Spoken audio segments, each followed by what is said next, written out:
Good morning. Good morning. Welcome to the original Loretta Brown Show, radio to open the heart, heal the soul, and awaken the consciousness.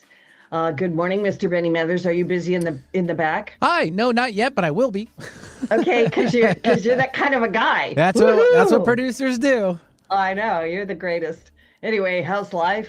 Life is good. We're Is cooling it? things down here in the Pacific Northwest. We had a little bit of a warm scare in the beginning of the week. And of course, we're fair weathered fans out here, but I'm looking forward to that's the feel and the ramp up of summertime, and that's my favorite time. I know. I Yeah. got to tell you, I'm looking forward to it too. We got summer solstice coming up next week, but Yep. I go out walking and everything is so lush. I It's know. so green. It's really into it. So Did you check out the anyway, strawberry moon? The strawberry. yes, Wasn't that amazing? yes, Crazy. insane, I know. absolute, yeah, yeah. We ate strawberries under the strawberry Of moon. course you did. I mean, duh. Just making an event. I'm just saying, I mean,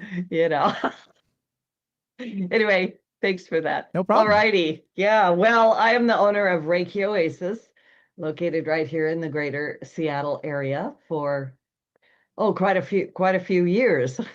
Let's just say that. You can find out more about me at reikioasis.com. Remember that you can schedule everything at schedule.reikioasis.com. I do have my wonderful monthly class for women coming up called Temple of the Divine Feminine. We are going to be meeting this Saturday, June 14th. It's a little bit early in the month, but I've got some other plans for the solstice. So you can join us via Zoom or in person at Reiki Oasis for the 4-hour temple class. It is a women's circle. I'm going to give it a little bit more of a push in the future. It is one of the most nourishing, loving things that you can do for yourself, and to come out and be with a group of women. We just do very sacred things and meditation. And of course, we talk with each other and get to have good friends. So anyway, the temple class is this Saturday, June 14, and you can go to schedule.reikioasis.com, join us in person or via Zoom. And then, yes, we're closing in on it. We only got about three and a half months away. We're going to Egypt again, and Petra and Jordan. These are very, very intimate trips, a small group of people, about a dozen travelers. And if you're feeling kind of the pull for that, this is a year to go visit. Lots of grid work going on, lots of sacred things going on, lots of activations of the energy points, and lots of other groups are going. So I got my bid in there early and would love for you to come. If you want information about Egypt, please send an email to me, Loretta Brown. Just send it to reikioasis@gmail.com, and I'll get you all of the information. Now I'm going to jump into astrology, because we always have something exciting going on. This past Monday, we had one of the big cosmic events of the year. On June 9th, Jupiter entered Cancer. I've been talking about it all year, that it would be kind of a pivotal turning point of energies for the year, and it is really here. It indicates that the year ahead will have a softer, more sensitive tone. I know, you're saying, but Loretta, look at the news. I know, hang in there. We may find that we start wearing our hearts on our sleeves more often than not. We'll be more sensitive. We may find ourselves feeling encouraged to stand up for those we love and the issues that we feel are important to our hearts. And isn't that true? Cancer has a very protective energy, allowing us to defend and create comfort for all that we hold dear. And Cancerian energy also brings our focus to our home and our family life and our hearth, and I don't know, the things that really matter sometimes. With Jupiter here, Big Daddy Jupiter, I call Jupiter, we may find ourselves having deeper realizations on all matters of the heart, and what brings us a feeling of security and comfort. On Wednesday, which was yesterday, and even today, we had a great big huge Sagittarius full moon, the strawberry moon. Yeah, big and close to the earth, gorgeous moon. The Sagittarius full moon holds fiery energy as it connects with Eris, Eris, the goddess of discord and strife. Well, she's busy. Eris is known as the sister of Mars and holds a fiery feminine power. Eris helps us to stand up for ourselves and to rebel against all that makes us feel small. Known as the goddess of discord and strife, Eris can create chaos, but this is only because a greater harmony is possible. Sometimes we have to stir it up, right? We got to get the broom and clean it out. Sometimes that has to happen for the harmony to come in. So this full moon falling in the fiery sign of Sagittarius may feel dramatic and bold. Emotions may be running hot, and we may feel something bubbling over. While we may be navigating some intense emotions, this full moon is a great reminder to find the adventure of everyday living. How can we or you bring more inspiration, curiosity, and fun to your everyday routines? Have they gotten all old and dusty? Maybe you can shake them off a little bit with some of that Sagittarian energy. This coming Sunday, June 15th, we have Jupiter squaring Saturn and Neptune. Jupiter squaring both Saturn and Neptune will be a cosmic trend we will experience all month long. Jupiter is the expander of the zodiac, makes everything bigger. So it will be essentially expanding the influence of Saturn and Neptune, who both recently moved into the fiery sign of Aries. Fire in the sky, right? Saturn is about boundaries, limitations, karma, and physical order, whereas Neptune is ethereal and dreamy and the dissolving of boundaries. Saturn is harsh reality, and Neptune is dreamy imagination. So imagine these two energies coming together. They don't see eye to eye. They sort of are oppositional to each other. And the addition of Jupiter, which increases the influence of everything, creating a powerful portal, believe it or not for fighting, but for manifesting. We can actually turn our dreams, Neptunian energy, into reality, into physical order with the help of Saturn. And Jupiter is going to help to magnify our potential. It's quite the alchemical opportunity out there. It's pretty amazing. We may also find, however, that the combination of this energy can bring us face to face with some harsh realities we haven't wanted to face and get us thinking about the unhealthy ways in which we escape reality. This is not a time to be flying away into the ethers.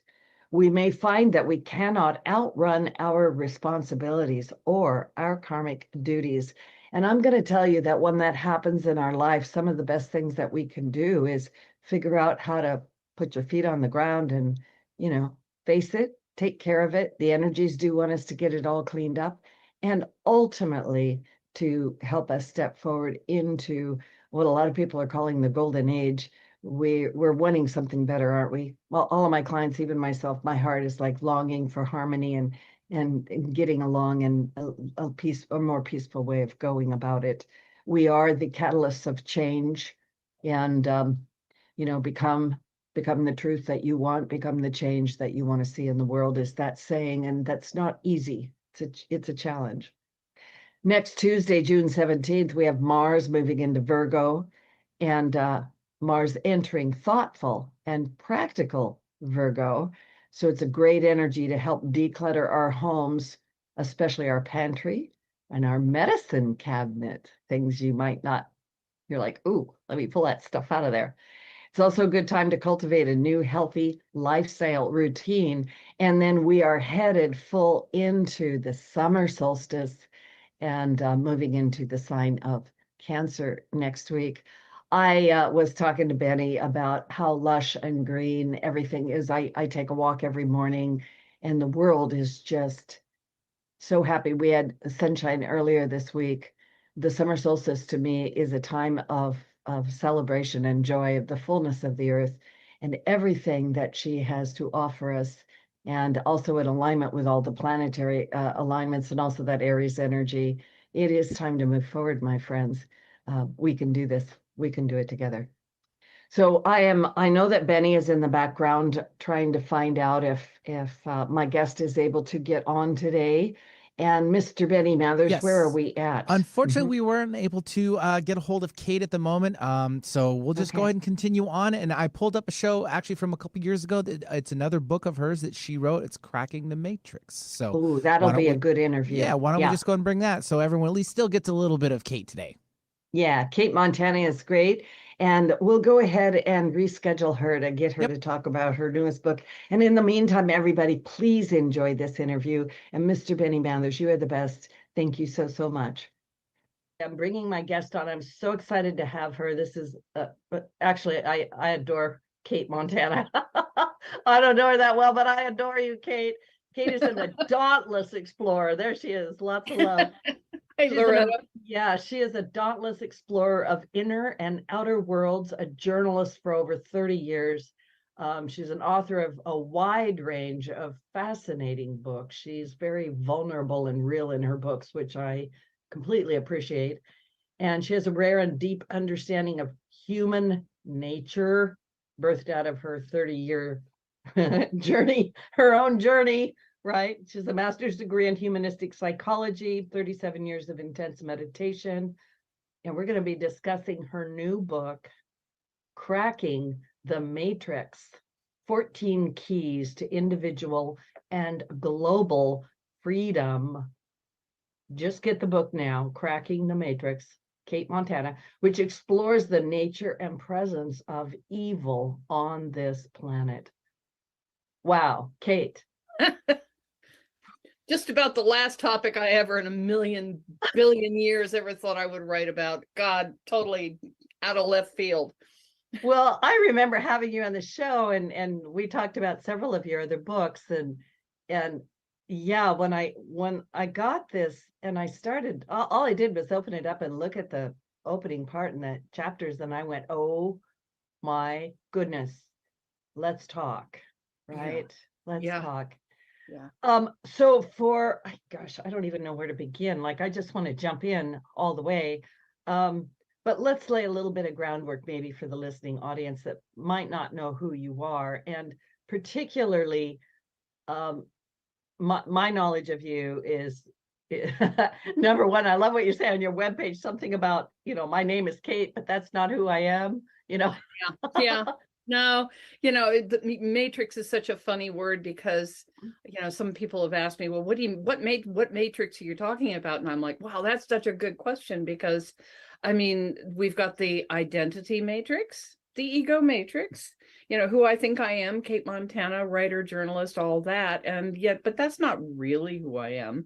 That's, so that's one whole level of a created reality that's a created reality. And then there's these other matrices. If you want to get really esoteric and about the nature of existence, we live in a matrix that gives physicality its apparent reality, because we all know E equals MC squared, and that this isn't really physical at all. But it is. So there's that that spiritual matrix, if you will, that translates energy and patterns into physicality so that we can have this apparent experience of being able to touch and be in this world. So, there's all these different matrices. And what was, it's now 40 years of meditation and a 45-year journey. But after when COVID kind of hit and everything went cattywampus, there was this, I was kind of at the place, Loretta, where I kind of got it together. I got it, man. And it all just went out the window. And I finally looked around and I'd had experiences ever since I was a little girl with what I, call the others, what I call a hostile force, what I call many, many names, APA, these astral entities. But my engagements always happened in that liminal space between sleep and waking. And so you have all these psychic experiences, but it's easy to kind of shelve them and go, well, yeah, okay, but it's not really real, because it happens in that liminal space of consciousness. But when COVID hit and the world went insane with fear, I was like, okay, there's something else going on here. And that's when I turned around and started to look at, well, what could be driving us insane, literally. Yeah. And I had to start looking at other answers other than that we're screwed up. You know, original sin can only take the ball so far. I'm sorry, I'm laughing. I'm so glad you said that. Please explain more. You know, because I mean, I was raised with this idea that you are born in sin, and you're the problem, and you need to fix it, right? Yeah. And the world that you see around you, crumbling, fearful, distressed, chronically conflicted, flushing itself down the tubes, is like, well, that's your creation, because you're messed up.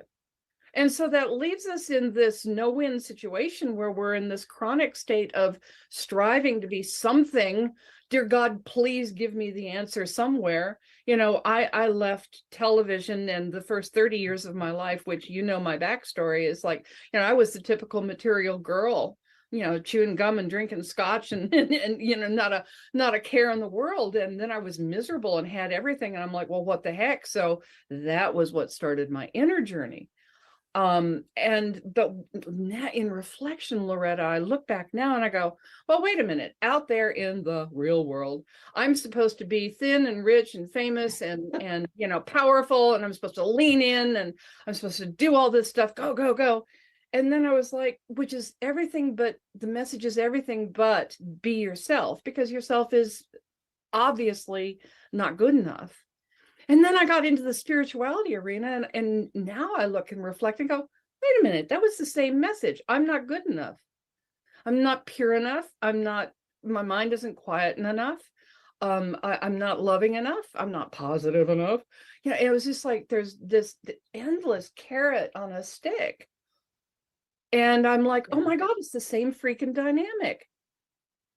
And wow. when do we, so that was the kind of whole click thing when I went, wow, look, the world is crazy. We think it's all on us. I've had all these experiences. Maybe I ought to take a look at what this other force that has been in my life and been very apparent forever. And when I started to research what we term evil, which I really am trying to back away from that word so much. But there really is an other presence and other intelligence on this planet that shares space, and quite intimately, like in my head. You know, one of the things that people say to me all the time, you know, they'll come and they'll go, Loretta, I have been fighting the good fight. I've been doing the good things. I've been meditating, I'm praying, I'm working on myself, and I do everything I can not to even say one negative thing, right? Because the world might crash down if I am not that level of perfection.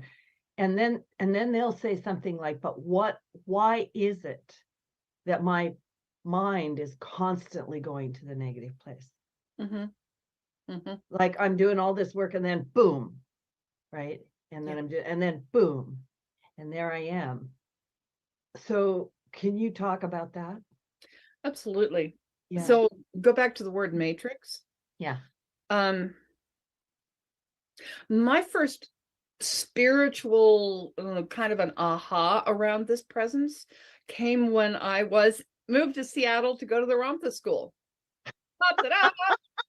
Holy Moses, like in 1988. Yeah, that was in the 80s. Yeah, God. And I remember, you know, the whole spiritual learning gig trip up to that point was, you know, everything's about the light with a capital L.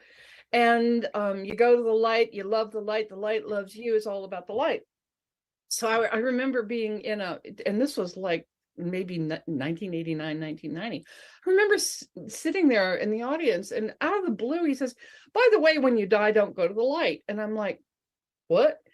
And and he said, because it's not the light it's a false projection. Mm. And it's not the light you're looking for. The light you're looking for is inside you. It's not out there. And so this false projection is literally kind of like a vacuum sucking device that, you know, projects this wonderful in your family, and your dog is waiting for you and all this stuff. And he said, but what happens is it's fundamentally a recycling system. He didn't say it in these words. This is totally my way of putting it. But it's fundamentally an energetic recycling system. And you get stripped at the light of all your memories, and all of the pain and suffering that you experienced is exacerbated, and it's fed on by these astral energies. And then you're spit back, mindless, clueless, back on Earth to recycle again in a world that is initially, I mean, Loretta, we are beings of pure love. We truly are. Yes, As yes. mangled as the word love has become, we are beings of pure love, whatever the hell that means. And this planet is this energetic body, like we're energetic bodies, and we are designed to have a really great experience, not pain-free, but certainly not the kind of experience we're locked into now that's so grim, that's so distorted, that doesn't seem to give any respite or any sanctuary for our heart and for what's really precious. And so I and now I've lost my track of thought. I can't believe that. So Matrix, right, shoot. So we're caught in this trap where there is literally this energetic intelligence that has a really fine grasp of telepathic, energetic, even quantum technologies. And this is what the Ram said 1 billion years ago. And so much of what I've researched since corroborates this, is that they have a technology that literally emanates frequencies that dumb us down, that lower our frequency, and that insert very powerful, negative, conflicting, aggression, all these different frequencies, and it's all about lowering us in frequency. And so there's this overarching matrix that has now technologically actually enveloped planet Earth for a considerable amount of time, and we're talking thousands and thousands of years. There's an agenda to dumb us down and drag us down to that frequency level of those beings so that they can finally embody. That's the long haul agenda. And I mean, I'm talking probably 100,000 years long haul agenda. So that's what I was introduced to back in 1989, 90. And I didn't know where to put that. Everything was love and light and positivity. Right. And so, you know, fast forward 40 years, 30 years, and the world's going to hell in a handbasket, and everybody's terrified and fighting one another. And I'm like, oh. So that's the long story of what put me on this path. And then back to your whole thing about perfection. You know, we strive, this whole message is that we've got to be perfect. Yeah. And one of the things that I found really, really shocking was how, as I researched this topic of this infiltration, this intelligence, and how it's insinuated itself into our consciousness and into our social structures and into our religions and into spirituality. And part of the setup is this, again, back to this carrot and stick thing. Well, it is carrot and stick, but back to this carrot out here. You've got to be perfect. You got to be positive. You got to be all of this. And it's impossible because we're already perfect. Yeah. We are already beings of pure love. Yeah. And so back to your initial question of why isn't this working? Why do I have all these negative thoughts still? It's number one, we're on a false journey of trying to be something we're not and attain what we already are, which is impossible. The setup is already division. You're bad and wrong. You're not enough. You're not pure enough, good enough, holy enough, sanctified enough, positive enough, etc. And then there's this overarching negative, drag you down influence that is very, very real, that operates almost solely on the mental levels. And so there's this constant messaging and we pick it up. We're psychic beings. These brains are receiver stations. And so that's the reason behind why can't I clear this stuff out? We don't know what we're dealing with. Yeah, everything you just said is one of the main reasons I wanted to bring you on the show, because I do, I interview all kinds of people. With my platform is to help people, right?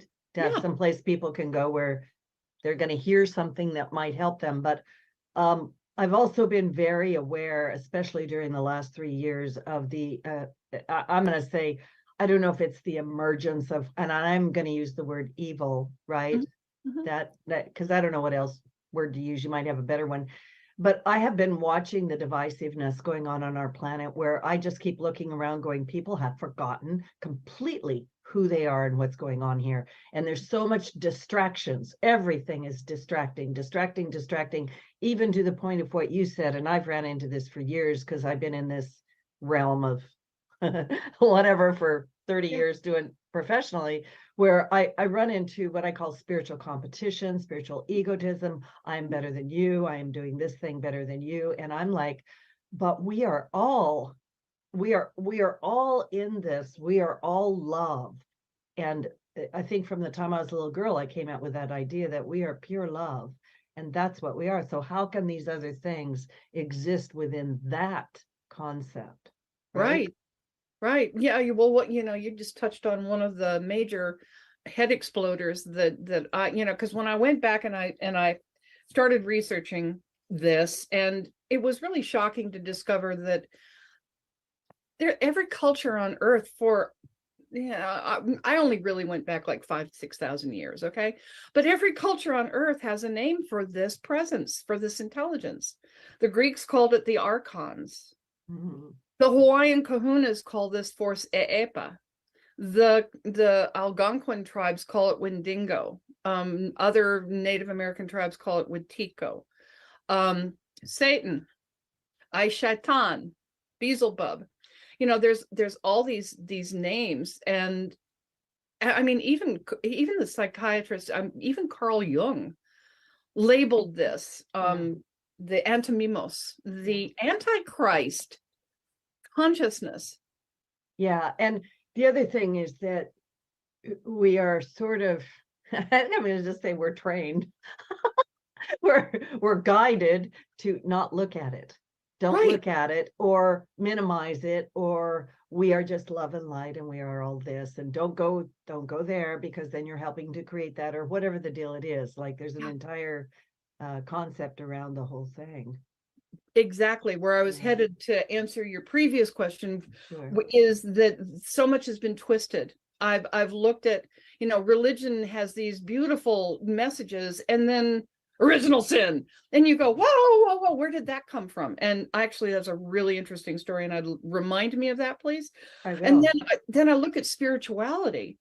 And he says, like, well, where's the twist messages in spirituality? And they're all over the place. Well, number one, this whole perfection drive.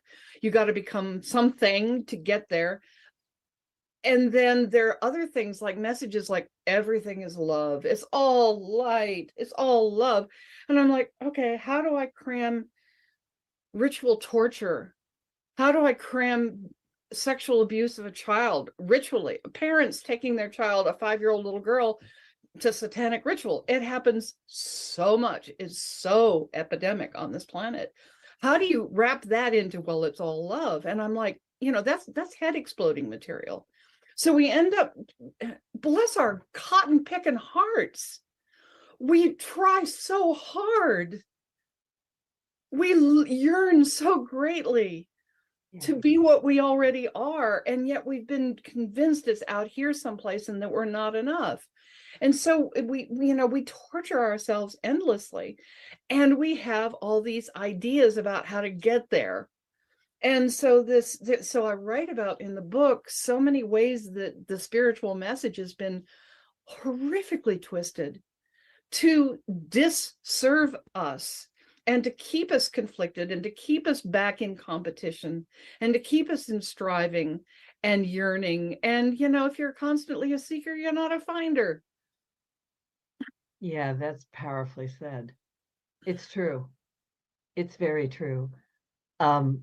Years ago, I had kind of a little vision while I was meditating, and I was sitting under a tree with a wise man, and we were meditating, and it was in the middle of a desert, just this one tree in the middle of a great big huge desert.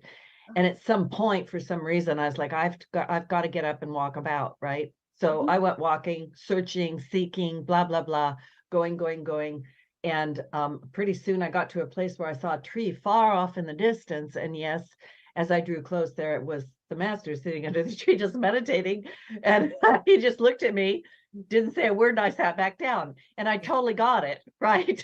Everything you're seeking is right here. It's inside you. It's here. Yeah. And what does it mean, right? Yeah. So we're going to take a little station break. I know you have so much to say. I can't wait to hear it. And this is Loretta Brown, my amazing guest today, a dear soul sister of some kind. I don't know, Cate, what our past was, but man, I feel close to you. Cate Montana, her beautiful book, Cracking the Matrix. Go get it now. Just order it right now. And we're going to take a station break. When we come back, we're going to talk more, about evil. Oops, we are doing it. Sorry. We'll be right back.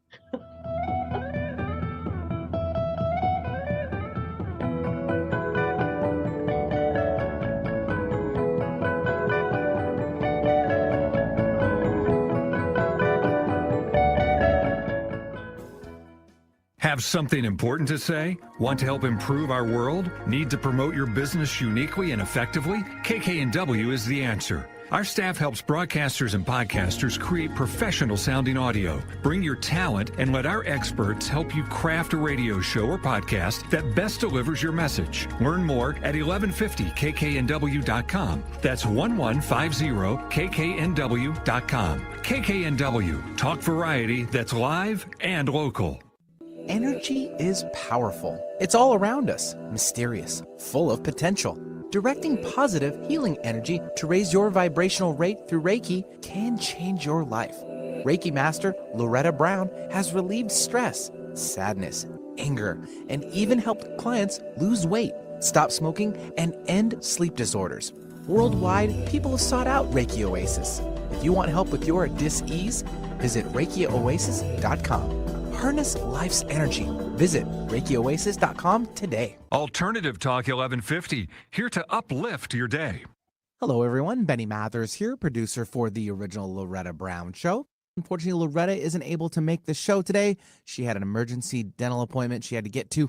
So until then, we're going to encore a show she did last year, around the same time in February, with author of Cracking the Matrix, Cate Montana, and its 14 keys to individual and global freedom.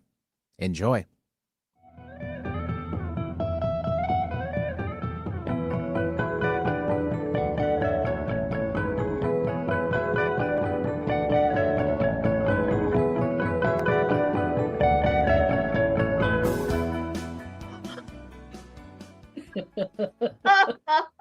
Thank you, Betty. You're the best.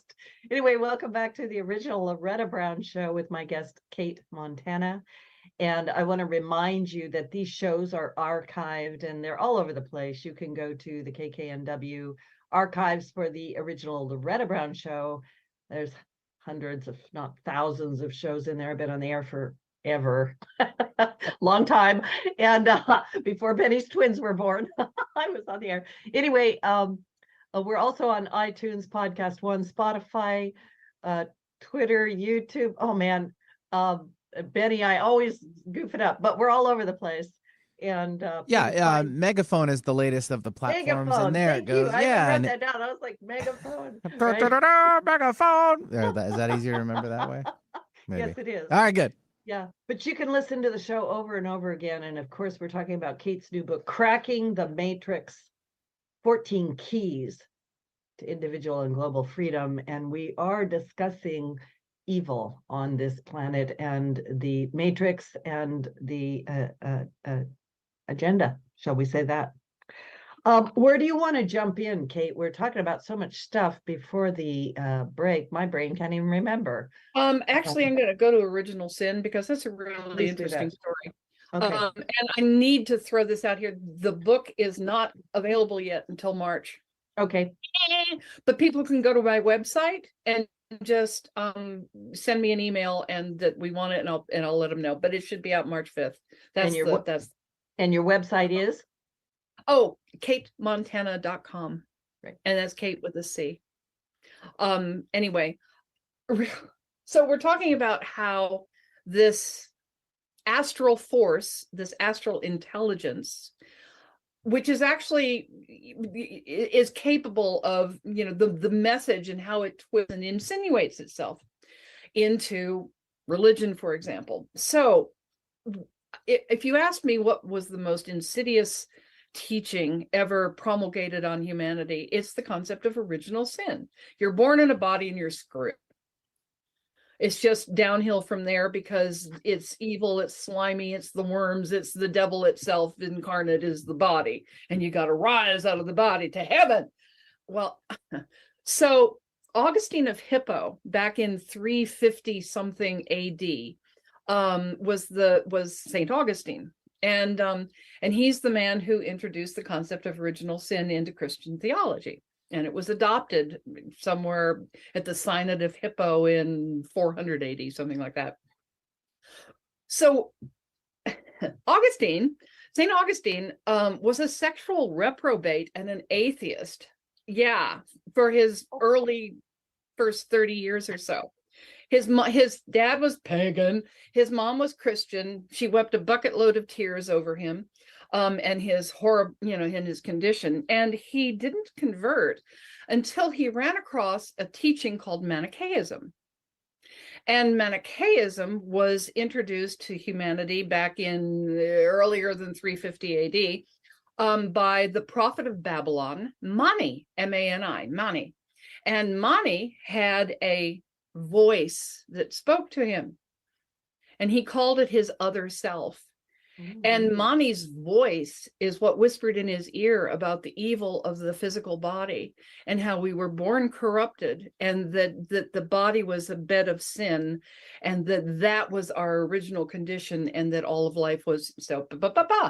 So Mani, hello?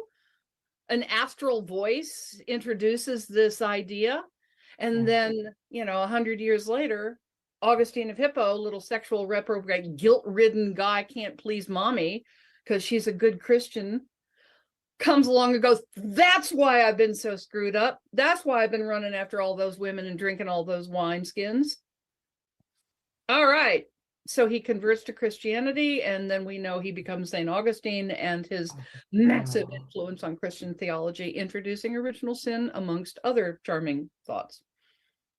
Wow. Look at that twist. Yeah. So that when I talk about this influence, you asked earlier, you have so many clients and people who go, oh my God, I've been meditating for 1,000 years and I still have all these negative thoughts and I just can't seem to beat it back. And what am I doing? It's just in the field. And if we don't know what we're dealing with, it's gonna affect us until the cows come home and until we get a handle on it. And one of the most amazing things, the most amazing result of taking this journey, this incredible journey, as I said when we started, the last thing I ever thought I would look at was the dark. Okay, we do shadow work, yeah, fine, but that's not what we're talking. We're talking, Eve, what is the bottom line here? And because we don't go there because of fear. I hadn't gone there because of fear.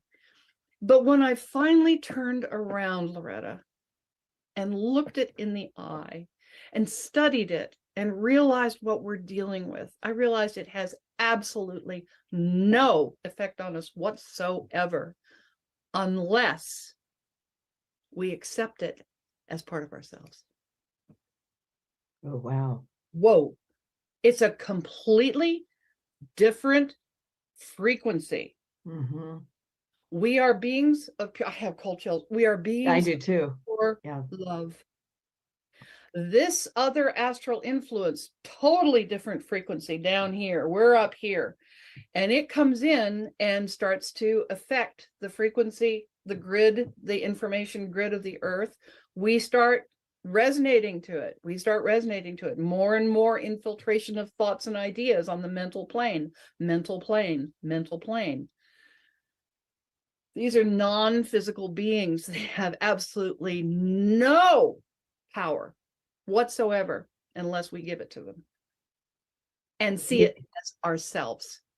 So we're always battling the shadow. We're always battling the dark. We think it's us. We turn on ourselves. We battle ourselves endlessly. And it's a losing battle, because how can we ever battle something, number one, that doesn't exist in us originally, but we adopt it, and then we become the feeding ground, because that's what they feed on, is emotional energy. That's appetizer to dessert. So this last 3 years has been a feeding frenzy of fear and terror. Jesus. Yeah, what you just said too, and I can feel it, kind of rippling out there, and people are like, right, what is she saying? Non-physical presence. And you call it, what do you call it? I call it the anti-life force. Yeah, the anti-life force. And if I hear you correctly, this force is not a natural part of this. It's not a natural part of us, right? It's not a natural part of our, I'm going to say matrix, because I don't know what word to use at this point. Yeah, really. Right? Well, yeah, this takes us into a whole other enormous theological, if you will, arena. I was listening to and I highly recommend anybody who feels pulled to this. I was introduced to a woman called Jacqueline Hobbs, and better known, AKA her Oracle Girl, oraclegirl.org. So I was listening to her, and I find her very intriguing. I mean, I don't listen to anybody. I haven't done teachers in like 30 years. But I'm congruent with her energy. So, and I heard her say out of left field one day, la la la la la, she's talking about something, and then, oh, by the way, this what does she call it, the negative influence, whatever, comes from a different source. And then she went on, and I'm like on the floor going, what other what other source? Oh my God, there's only one source, there's only one God, there's only one light, there's monotheism, my monotheism molecules are exploding. And it took me quite a while to digest the idea, but I was like, oh my God, back to that whole idea that I don't think a thinking human being that's ever been born hasn't wrestled with, well, if God is love, why is there so much suffering? Mm-hmm. And then we have all these, Earth is a school, that's one excuse. And, we have all these learning experiences, that's another excuse. And, oh, well, these are things we signed up for, that's another excuse. We try desperately in our beauty and in our natural sweetness to try to explain the unexplainable in these terms. So when she said there's another source, I was like, holy moly. And that just went click. I went, oh my God, it's not from here. Yeah, I'm sitting with how that's going to explode our minds right there. Yeah. Yeah. Yeah. I mean, it destroys monotheism. Yeah, it does. It actually does. Yeah. And yeah. Where did that idea come from? Exactly. How long have we been conscripted into that box? I mean, there are layers within layers and within layers of the programming. The very idea to think that we've got to get out of a box and got to be different than ourselves is a massive jail cell. And so, yeah. I, a few years back, was having a conversation with someone who, we were talking about, who knows, all kinds of things, spiritual and the journey and whatnot. And we were talking about, following certain people or certain teachings or whatnot. And I have always been a person who has said to people, even to myself, don't ever give that away to somebody else. Always question. Like, I'm a questioner. I drive people nuts with my questions.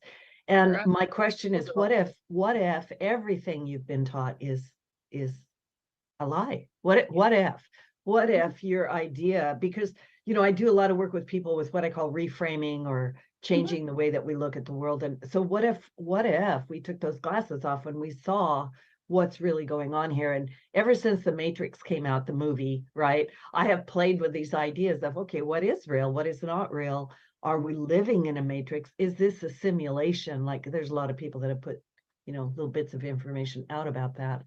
So there's a scientist, yeah, he's a quantum physicist and a computer something, blah, blah. He's discovered computer code at the foundational equations of the way scientists describe the universe. And it's a very, I forget what the name, it's this long word to describe what these equations are, but he's like, computer code, not equations, computer code at the root of all these equations describing the elemental fabric of the universe. And they're going, what? So well, you know, like, I'm just throwing things out there for you and the listening audience. You know, my mind just wanders all over the place, and I'm thinking, well, you know, we talk about the Fibonacci ratio and the golden mean, how everything comes from that structure, or that, you know, within this context of our matrix. And that's what came to mind when you're talking about going, oh, well, if I'm going to build a matrix built upon some kind of a building block, I have to have a consistent building block in order to build that structure upon it. So, and you can torture yourself endlessly with yes, that. probably. You know, and what we were talking about on break, you know, is I have literally woken up in another reality. Yeah. The fabric of my reality has been completely leveled. Everything has gone that I thought was what, and I've had to reframe everything. And I'm being very careful not to be overly careful about my reframing and stay open for more information. Exactly. And, you know, 40 years of meditation is striving for nirvana. I always thought that when awakening happened, and I've been through, as you well know, huge awakening experiences back in 2007. I never thought that I would have a whole new reality that was this reality. That we're dealing with a matrix, a deliberate dumbing down, a deliberate imprisonment of the mind from an alien force, from another source that's been influencing us. Actually, I ran across some information where when the fall of when Atlantis actually rose, that's when I heard from one source cite that's when this negative force was attracted, because Atlantis went to the mind. It went to technology. It went to, we're better. We know better than nature. So we all know what happened to Atlantis, but that I've run across, and I can't remember where, but was like, that's when that source was those entities, that astral intelligence was attracted to this planet, was because we'd gone to the mind over all of the heart. Yeah. And ever since then, and that was, I don't know what the dates on Atlantis are, 30,000 years ago, something like that. So, so this influences has been around for quite some time. And you know, and what I'd really like to spend the last part of the show talking about is, yes, you know, now that we're talking with people's most deepest, darkest abyssal fear here. Evil, the devil, you know, all of that programming we've got in us, and which is also highly deliberate in the matrix. If we are afraid of something, the human tendency is to ignore it. I'm going to put it in a closet and close the door and throw away the key. I'm not going to look at it. And so we've got all of these fear response programs that come up with this whole conversation. But the exciting thing is, oh my God, Loretta, I cannot describe the liberation that came when I finally looked this force, this presence, this astral intelligence in the face and realized it's not me. I took a freaking rhinoceros of guilt and shame and despair and self-hatred off of my back when I turned and saw, oh my God, that's a program I've been given. It's not me. Freedom. That's freedom. Wow. Okay. So how do we do that? Yeah, how do we do that? How do we do that? Well, Oh, Kate. Yeah. it's so simple, which is so freaking hard. It's like, wow, how do I get back to myself? How do I get back to the garden? It's like starting to trust my own sense of things. I started the book off with writing these 14 keys of, how do we get out of this influence? Right. And the bottom line is trust the heart. Trust the heart message. The mind is a trap. We know that. We are taught that. There's so much truth in so many spiritual teachings, but then they become a mental trap. Yeah. So the key is within us. We've always known that, but then we're taught not to trust it. That's that insidious influence. Let me give you one more workshop, one more seminar. I don't need more workshops and seminars. It's like, I want to put myself out of business. The answer is within. We've always known that, and it's true. And to start actually really, really trusting that before anything else. Tuning out media. Turn off the frickin' television and the radio. All of that insidious messaging. 90% of all public media on the planet is owned by 3 entities, 3 corporations, ultimately. The same corporations that own pharmaceutical industry, big agriculture, petrochemical industry, all of that is all in lockstep. And it's all that part of that messaging. It's all been infiltrated. And so that's part of the message. So turn it off. Turn your Wi-Fi off at night when you go to bed so that you don't have more of that frequency influence. Spend time in silence in nature. Simple, simple things, but nature is our frequency. Nature is our nature. I love that. So when we go to those places in stillness, not to meditate, not to go to nirvana, not to strive to, I'm going to get the breath right. Forget all of that. Or don't forget all of that. Do what you feel pulled to do. Go to your heart, listen to your gut, heart, brain connection. Let that lead always. Trust life. And it's like, okay. And read my book. Yes, read your book. I love what you're saying so much, Kate. Like everything that you're talking about is pulling to the forefront for me things that I've been saying my whole life, but I love this discussion. I love your book.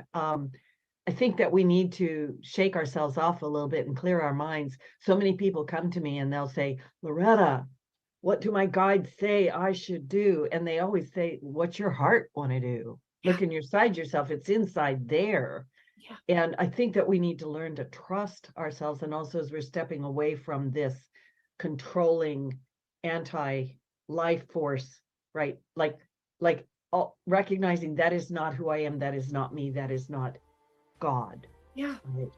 And not being afraid, and this is very difficult in this time, not be afraid to look at the messaging that's being pushed, the fear of China, the fear of nuclear attack, Ukraine, Russia, COVID, what's the next epidemic? We're going to have it's this constant circus outside, keep our attention outside.